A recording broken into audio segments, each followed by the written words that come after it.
Hey Frost Valley friends, Jessie here. So today we are going to learn how to make a pita pizza at home.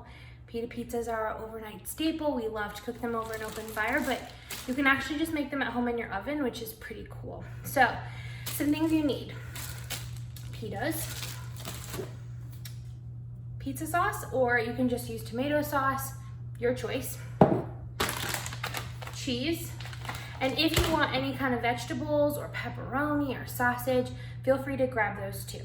I've already preheated my oven to 350 and I've set up a baking sheet with aluminum foil on it. I put aluminum foil on it because I don't love dishes.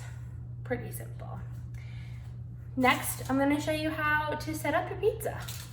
All right, so I've got a pita. I put it kind of face down on the baking sheet. I'm gonna take some sauce and I'm gonna put it on there. You don't want a ton of sauce. You can do a light amount of sauce, you can do a lot, but I wouldn't do too much sauce, because if you do too much sauce, what happens is that all of your toppings will slide off of your pizza, which is not the point. I am not a super huge sauce fan, so I'm just gonna do a light layer. Then you can put all your toppings on it. If you're gonna put more than just cheese, put a small layer of cheese, then put your toppings down, then another small layer of cheese. It helps kind of seal your toppings into your pizza. And I try to go all the way out to the edge,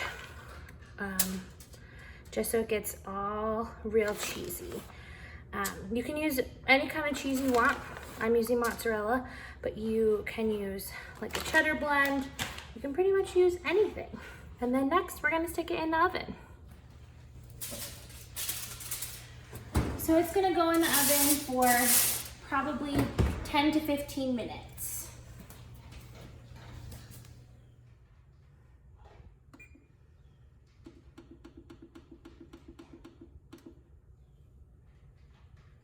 Also, every oven is different, so make sure that once you set your timer, you check on it regularly to make sure that it's not gonna burn.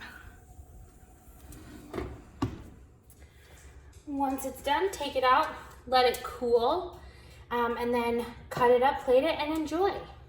I hope you enjoy making pita pizzas at home.